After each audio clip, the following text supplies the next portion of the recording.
Dari bos. Mohon maaf, mungkin nanti WA saya saja saya jawab ya. Oh ya.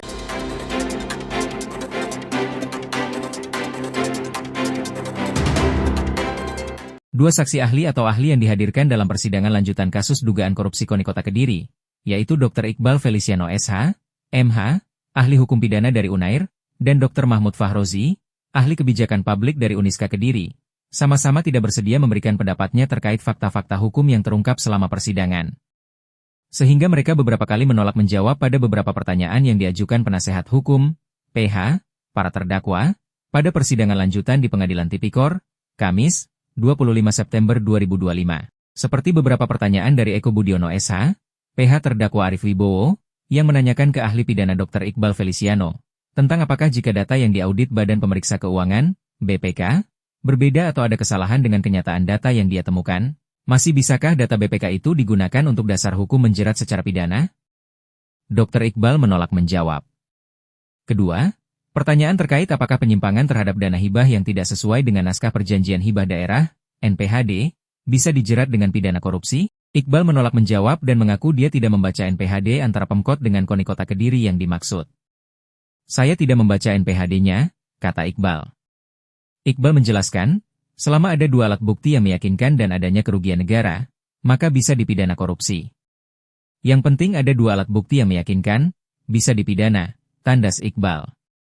Serupa dengan Iqbal, ahli kebijakan publik dari Uniska, Dr. Mahmud Fahrozi, dia juga menolak untuk memberikan pendapatnya terkait materi pokok dalam persidangan. Dia hanya memberikan keterangan secara teori keilmuan sesuai keahliannya. Mahmud menjelaskan, ada beberapa bentuk penugasan dari pimpinan ke bawahan, antara lain delegasi dan mandatori. Untuk mandatori atau pemberian mandate, yang bertanggung jawab jika terjadi penyimpangan, tetap pimpinan. Sedangkan delegasi, yang bertanggung jawab adalah yang diberi delegasi. Pemberian delegasi harus secara tertulis, kata Mahmud. Saat ditanya tentang tanda tangan yang dibubuhkan pimpinan, apakah itu berarti yang bertanggung jawab juga pimpinan? Mahmud menjelaskan agar tidak terfokus pada saat tanda tangan, tetapi lebih fokus pada setelah adanya tanda tangan. Delegasi kan sesuai pasal 83 kalau nggak salah ya, kalau nggak salah, tadi koreksi kalau salah. Itu beban tanggung jawab hukumnya itu diberikan kepada si penerima delegasi. Jadi penerima delegasi. Jaksa Penuntut Umum, JPU, Muhammad Iqbal, saat ditemui usai persidangan, ditanya tentang relevansi keterangan ahli kebijakan publik, JPU akan mengabaikan keterangan ahli yang tidak relevan.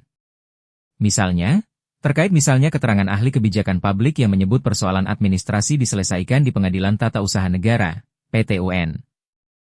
Tapi kalau mereka, pada penasehat hukum, RED, tetap menggunakan keterangan itu, ya monggo saja, tapi kita tidak akan memakai, katanya. Ya, tadi kan ahlinya dihadirkan oleh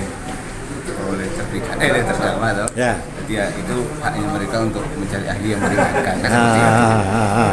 Terserah dia mau menggunakan itu, tapi bagi saya sebagai penuntut umum ya tidak akan menggugurkan atau mengalihkan itu di ranah. Sementara itu, Eko Budiono SH, penasehat hukum, PH, terdakwa Arif Wibowo, ditemui usai persidangan menjelaskan beberapa pertanyaan yang tidak terjawab, antara lain apakah uang KONI tersebut merupakan uang negara? Karena jelas dalam aturannya jelas, ada perjanjian hibah dengan ketentuan khusus. Soal siapa yang paling bertanggung jawab dalam sebuah organisasi, seperti KONI, juga tidak terjawab.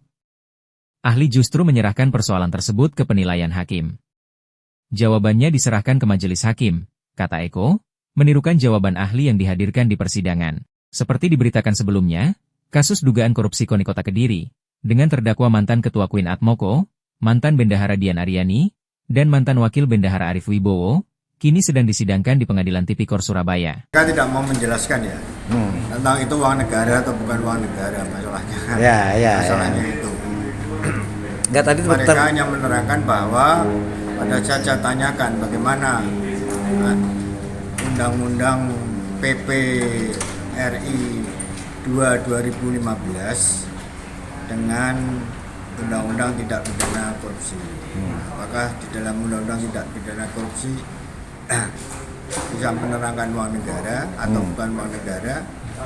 Saksi pidana menerangkan hakimnya menyelap itu bukan wewenangnya dia. Dan saksi pidana menerangkan bahwa itu adalah keputusan majelis hakim.